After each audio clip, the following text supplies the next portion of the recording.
अब बात करेंगे बांग्लादेश में होने वाले इंतखाबात के हवाले से। 2024 में शेख हसीना वाजिद की हुकूमत खत्म होने और मोहम्मद यूनुस के अबूरी सरबराह बनने के बाद बांग्लादेश में पहली बार इंतखाबात 12 फरवरी को होने जा रहे हैं। इन इंतखाबात में अहम मुकाबला बांग्लादेश नेशनलिस्ट पार्टी और जमात इस्लामी के दरमियान है। 12 फरवरी को होने वाले इंतखाबात में BNP 10 जमातों के इत्तेहाद की क़यादत कर रही है और इत्तेहाद के सरबराह तारिक रहमान हैं, जो साबिक वज़ीर आज़म खालिदा ज़िया के साहबजादे हैं। दूसरी तरफ जमात इस्लामी 11 जमातों के इत्तेहाद की क़यादत कर रही है और इस इत्तेहाद में नेशनल सिटीजन पार्टी भी शामिल है।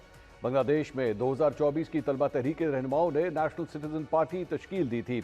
अवामी लीग की अदम मौजूदगी और मजहबी जमातों के बढ़ते हुए असर रसूख ने इन इंतखाबात की अहमियत बढ़ा दी है। बांग्लादेश में इंतखाबात से चंद घंटे पहले क्या हालात हैं, इस हवाले से बात करते हैं। हम न्यूज़ इस्लामाबाद के ब्यूरो चीफ जावेद सुमरो साहब इस वक्त हमारे साथ मौजूद हैं, जो इन इंतखाबात की कवरेज करने के लिए इस वक्त ढाका गए हुए हैं। जावेद साहब, बहुत शुक्रिया आपने हमें ज्वाइन किया। ढाका में इस वक्त अवाम में जोशो खरोश कैसा है? नौजवान इंतखाबात के हवाले से क्या सोच रखते हैं? मंसूर साहब, आपने बहुत अच्छा सवाल किया है ये, और इस सवाल के बारे में मेरा जवाब यही है कि चूंकि कल 12 फरवरी को बांग्लादेश का अवाम जो है वो तमाम के तमाम लोग अपना हक रायदही का इस्तेमाल करेंगे, और इस हक रायदही में ज़ाहिर है यहाँ की मुख्तलिफ जो सियासी जमातें हैं वो इस आम इंतखाबात में हिस्सा ले रहे हैं, जिसमें जमात इस्लामी, BNP और दीगर जमातें हैं, और इसके अलावा कोलिशन भी है।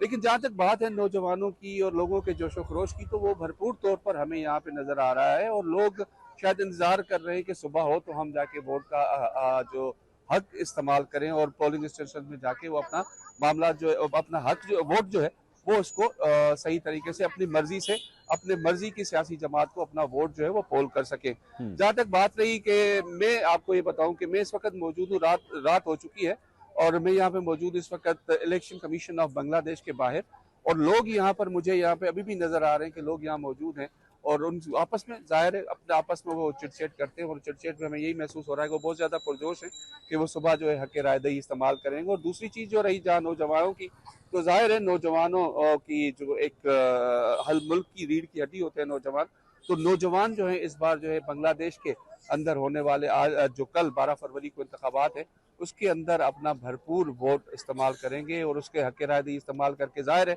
इस मुल्क का जो मुस्तकबिल है वो उसका फैसला करेंगे। जो जमात इस्लामी और BNP है उसके दरमियान अगर हम बात करें तो जाहिर है सियासी जमातों का अपना अपना एक असर रसूख होता है। मुख्तलिफ शहरों के अंदर, मुख्तलिफ मोहल्लों में, मुख्तलिफ एरियाज़ के अंदर सियासी जमातें अपना अपना एक वोट बैंक रखती है, तो जाहिर है इन दोनों सियासी जमातों का भी अपना जो है यहाँ पर वोट बैंक है।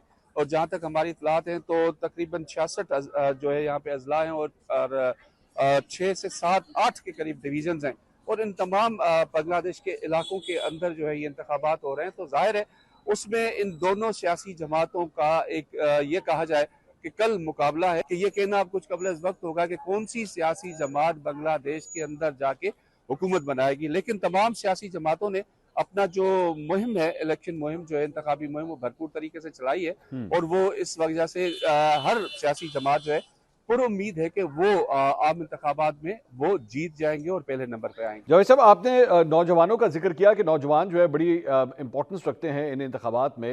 ये कहा गया है कि अब भारत मुखालिफ जज्बात भी पाए जाते हैं इन नौजवानों में, तो आपने जो रिपोर्टिंग की या लोगों से इंटरेक्शन किया, नौजवानों से इंटरेक्शन किया, क्या ये जज्बात नजर आया आपको वहां पर? जी मंसूर साहब, आपके सवाल के जवाब में यही कहूँगा कि यहाँ पे नौजवान जो हैं वो चूँकि ज़्यादा चार्ज है, और उनमें ज़्यादा ये खुशी है कि वो जो है अब अपने मुल्क बांग्लादेश को एक सही सिमत में लेकर जाना चाहते हैं, सही तौर पे आगे लेकर जाना चाहते हैं। तो जाहिर है एक जोश, जज्बा, वलवला जो है उनके अंदर मौजूद है। ताहम हमने ये भी एक देखा है कि जो सेंटीमेंट्स हैं हमारे पड़ोसी मुल्क के लिए, वो जो है वो भी यहाँ पे हमें नजर आए हैं, उनके हक में भी हमें यहाँ पे सेंटीमेंट्स है वो भी नजर आ रहे हैं। लेकिन ये चीज़ चूँकि एक ज़ाहिर मुल्क है, 12 से 13 करोड़ आवाम का ये मुल्क है, तो इसके अंदर देखी जाए तो यहाँ पे हम जिन मुतल्लिका लोगों से बात की, शहरियों से मिले हैं, यहाँ मुकामी जर्नलिस्ट से मिले हैं, तो उनकी तरफ से भी हमें यही बात आई है कि यहाँ पे कोई सारी चीज़ जो है वो मिली जुली है। जितना भी किसी के लिए ये परसेप्शन है वो मिला जुला है। हम ये भी है कि तमाम सियासी जमातों ने, जैसे मैंने पहले बताया आपको, कि वो हर एक ने बेहतर तरीके से एक इंतखाबी मुहिम चलाई है, बेहतर तरीके से डोर टू डोर जो है मुहिम चलाई गई है, ताकि लोग जो है 2025 वाले मामले के बाद, वाक़े के बाद जो है वो इस सूरत हाल को किस तरह से उन्होंने देखा, डील किया, नौजवानों को उन्होंने चार्ज किया। नौजवान इस वक्त मुकम्मल तौर पर चार्ज हैं, बहरहाल ये मैं कहूँगा मंसूर साहब के जो सूरत हाल है वो कल जो है वाज़ेह होगी, क्योंकि इलेक्शन कमीशन ऑफ बांग्लादेश जो है उनकी जानिब से जो हतमी नताइज आएंगे उनके ऊपर ही रिलाय करके जो है इस वक्त बांग्लादेश के जो हुकूमती सरबराह हैं डॉक्टर यूनिस उसका कोई फैसला कर सके। बहुत शुक्रिया जावेद सुमरो, हमें ढाका से रिपोर्ट कर रहे थे। सियासत के हवाले से एक अहम दिन होगा कल, जब बांग्लादेश में दोबारा इंतखाबात होने जा रहे हैं। सियासत के मैदान से तो हमने गुफ्तगू की, एक ब्रेक लेंगे, ब्रेक के बाद खेल के मैदान की तरफ चलेंगे, जहां पे PSL के अंदर आज ऑक्शन भी हुआ है। बड़े महंगे खिलाड़ी वहां पे बिके हैं। आखिर इस ऑक्शन के बाद जो है वो मुकाबला बराबरी का होगा या नहीं होगा, इस पर बात करेंगे। मिर्जा इकबाल बेग साहब, सीनियर स्पोर्ट्स एनालिस्ट, हमारे साथ मौजूद होंगे एक ब्रेक के बाद। हमारे साथ रहिएगा।